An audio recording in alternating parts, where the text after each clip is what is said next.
Il est 11 h du soir et à minuit 8, c'est le pic de la marée haute, selon le renseignement que j'ai. Si c'est précis ou pas, je ne le sais pas, premièrement. Deuxièmement, c'est qu'il reste 1 heure. Et le niveau, il est pas trop loin de la tente.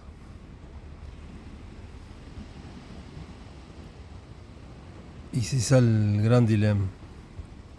Jamais pensé que ça serait l'eau la marée qui serait le plus inquiétant dans mon cas. J'ai mangé il y a, je sais pas, à 7 h, 8 h. J'ai dormi jusqu'à là, seulement exprès pour m'assurer, pour l'attendre. Dans le pire des cas, j'ai mon kayak à côté, déjà gonflé. Il est prêt. Et voilà, si d'ici à minuit, il est vraiment à centimètres, il va falloir que je défasse tout et que j'attends commence à descendre pour refaire tout encore une fois. Ce qui me dit mon instinct, mon intérieur, mon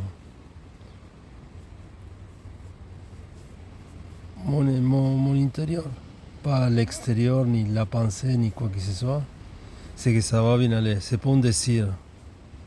Des fois, le désir, c'est « Ah, j'aimerais ». Mais c'est pas le « j'aimerais », c'est quelque chose de l'intérieur qui je le vois soulagé, que je le vois tranquille. Donc j'ai beaucoup confiance à cet intérieur-là. Donc pour le moment, cet intérieur-là, c'est aussi plein de logique. Pensez pas que c'est pas de la logique, que c'est seulement le cœur. Non, c'est la logique, évidemment que c'est la logique. Et très intelligemment, il me demande, il me dit de rester tranquille. Il me dit pas textuellement, comme le monde qui dit qu'il parle avec Dieu. Non, c'est pas comme ça. C'est une autre sorte de communication. C'est direct, mais en même temps indirect. C'est pas avec des mots, c'est simplement avec de la paix, la tranquillité, l'espoir. C'est tous ces sentiments-là avec lesquels il communique. On pose des questions un peu, de façon aussi angoissée, aussi avec des sentiments. Et ça répond aussi avec des sentiments. Donc il faut maîtriser les sentiments pour comprendre un peu. Et si quelqu'un dit mais il n'y a pas de doute avec ça, tout le temps il y a la doute. Tout le temps il y a la doute. Et c'est justement ça que peut-être cet intérieur-là, il n'aimerait pas. Justement la doute. C'est là le grand miracle. Faire confiance aveuglement, s'abandonner à ça et les savoir écouter. Donc,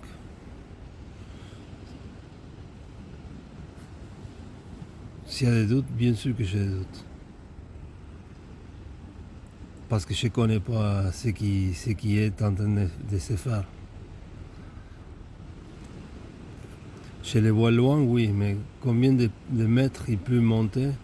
Selon l'internet, il disait 5 mètres. Dans un autre site, il disait 4,1. La marée basse, c'est à 1 mètre. Donc, est-ce que ça monte 3 mètres dans le cas de 4? Ou c'est 4 plus 1, 5? Et dans l'autre cas, c'est peut-être une mesure comme ça, je ne sais pas.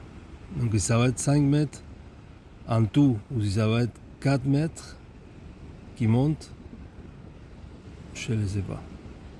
Donc, si, mettons que c'est à 5 mètres, il les tient dans les 5 mètres, on les compte avec les 5 mètres, ça veut dire qu'il va monter 4 mètres. Et si je vois de loin, parce que c'est une pente très très légère qui monte jusqu'ici où je suis.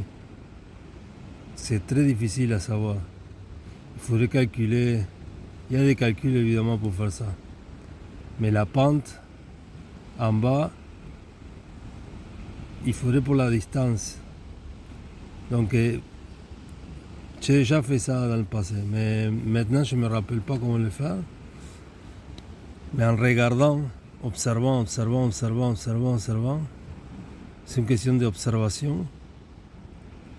Si tu sens vraiment que ça ne va pas, je devrais être déjà stressé. Et je ne le suis pas. Même hier, il y a 3 jours en arrière, quand j'ai eu l'accident, quand j'ai eu le problème de marée et de courant et de tempête sur les quais de Port-Neuf, j'étais tranquille. Donc c'est ça qui me fait douter maintenant. Parce que j'étais tranquille, super tranquille, et je maîtrisais ça comme un pro, mais super tranquille. Et dans cette tranquillité, j'ai sorti, et très bien. Malgré que ça a été difficile, que je me rentrais un hameçon dans le pied dès que j'ai touché les quais. Tous ces trucs-là, mais j'ai tout le temps été tranquille, sans perdre l'humour, et en me surprenant chaque instant de tout ce que je vivais. Donc moi, je ne sais pas si ici c'est pareil. C'est comme que je suis tranquille parce que je sais que les matelas, les kayaks, là, la gonflée, il s'agit simplement de les remplir et voilà, attendre que la chose se calme. Donc c'est ça qui me stresse un peu, savoir que je suis tranquille parce que je sais que je peux m'en sortir, mais avant j'aurais été stressé parce que je pourrais imaginer que, je sais pas, que ça va dégonfler, ça va crever mon kayak, toute la situation, ça va déborder mal. Et maintenant que j'ai l'expérience dans l'eau et tout ça, c'est comme que je sais que j'ai rien à perdre.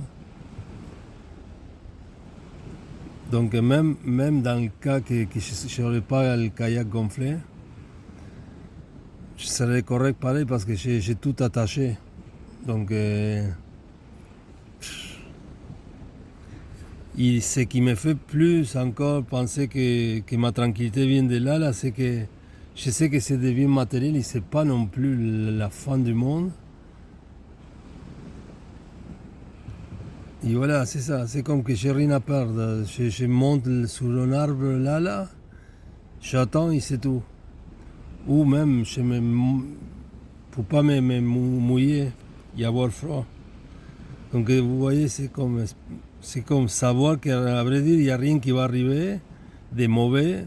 Oui, de difficile, oui, mais pas de mauvais. Donc c'est pour ça que je dis, peut-être mon intérieur, il dit, ok, arrête de faire chier avec ça et attend voir qu'est-ce qui arrive et that's it. Si ça arrive, les pires, ça va pas être les pires non plus. Mais ça va être difficile, oui. Il va falloir boucher, oui. Je vais mouiller les choses, oui. Mais demain, ça va sécher. Donc vous voyez comment ça marche les choses. C'est pas trop penser comme dans mon cas là, on dirait, parce que j'ai fait une vidéo un peu longue. Mais il s'agit simplement de